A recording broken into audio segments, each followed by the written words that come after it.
Agora, ou tem o camisa 9, ou tem um técnico que mostre opções ao camisa 9. Coisa que o Silvinho até agora não mostrou. Com pouca pré-temporada, ou muita pré-temporada, ou de antes ou de depois. O fato é que as mudanças dele não apontam muito para outras tentativas de jeito de jogo. E é nisso que eu me pego. Temo, como as pessoas em geral temem, porque ainda há uma incógnita em relação ao técnico que o Silvinho será, mas na pior das hipóteses, ele será um técnico muito amarrado a um esquema. Eu acho que essas tentativas todas de pré-temporada, e eu concordo que isso é uma aberração, né? A velha frase do Didi, treino é treino, jogo é jogo, virou treino é jogo e jogo é clássico, porque já vai ter Corinthians e Santos na próxima rodada. Então não tem muito tempo para pensar. Mas mesmo o pouco que o Silvinho pode sinalizar, e aí inclui também o Rogério Ceni, eles não estão encontrando soluções. Não é só dar o 9 para o cara. Claro, é ótimo que ele tenha o 9, mas em não tendo esse 9, como será a vida? Essa perspectiva de um patrocinador que bancaria esse 9 talvez só mais lá para frente, em meados de campanha na Libertadores. Então você tem que torcer para ter uma primeira fase de Libertadores como? Se não tiver o 9. E aí já vai ter passado pré-temporada, começo, gente fora de forma, já vai ter passado tudo isso. Essa não vai ser a discussão. Então, o que me chama a atenção são alguns sinais, e por isso que eu falei que também os nossos técnicos e jogadores também poderiam entregar um pouco mais. Ninguém está dizendo que tem que estar na ponta dos cascos em janeiro, não é nada disso, mas um pouquinho mais, do ponto de vista de quem assiste futebol mesmo. Hoje foi um dia que eu sentei para assistir 2 sessões seguidas de futebol, fora os ameaços de Fluminense e Botafogo. E a gente não vê nada, a gente não vê. Mesmo essas tentativas, são poucas tentativas bem-sucedidas de solução. Se você botar num combo, o que de bom dessas tentativas apareceu nos últimos dias? O Patrick pelo lado no São Paulo, só, eu acho que é muito pouco. A gente também tem que cobrar um pouquinho mais desses profissionais, eles são vítimas desse estado de coisa que a gente falou aqui, não tem coisa, mas alguma coisinha eu acho que tem que ser tirada daí. Até porque esse é o campo de provas. Esse é o momento em que, em tese, você até pode errar, embora não possa, né? Vai o Silvinho perder um clássico na próxima semana. Mas, em tese, é onde dá para você fazer laboratório, experiência. E eu estou vendo muito poucas ideias nesse sentido. Sinceramente, eu estou decepcionado. Estou decepcionado com os técnicos nesse sentido. Eu acho que eles poderiam tentar fórmulas melhores. Estou decepcionado também com o que estão entregando os jogadores de futebol. É um pouco abaixo. Acho que a gente está se acostumando, sabe? Essa coisa de todo início da temporada. Até a coisa esquentar. Tem muito a culpa dessa coisa dos estaduais, dos torneios pouco atrativos aos quais o Birner se refere. Isso é uma realidade. Mas eu acho que a gente está se deixando entorpecer por isso. Estamos perdendo um pouco o espírito crítico. Que não precisa ser a crítica pela crítica do torcedor do sangue quente. Mas apontar para algumas direções de que todos os problemas de organização do futebol que a gente conhece, eu acho que eles explicam, mas eles não podem justificar. Senão a gente vai ficar nessa pasmaceira.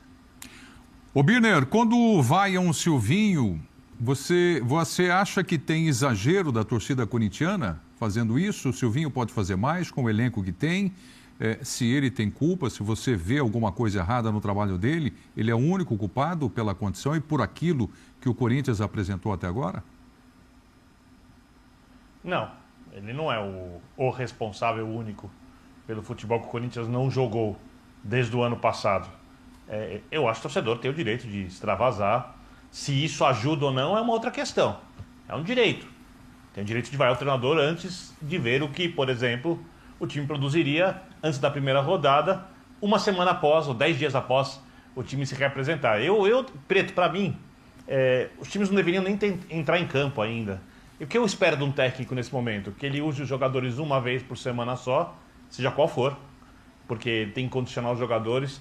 Eu tenho que pensar que eles escalam os atletas por causa da parte física muito mais que por conta da parte coletiva, ou seja, pensa em como administrar essa situação que o Jean falou, de evitar críticas enormes por conta de resultados, trabalhando a preparação do time para a temporada. Porque a temporada vai esquentar. Né? O Corinthians, por exemplo, fala só do Corinthians, não vou entrar no assunto do São Paulo ainda, está na Libertadores.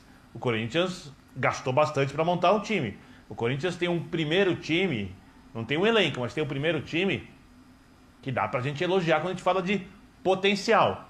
E é uma equipe com jogadores já com uma certa idade, algumas referências.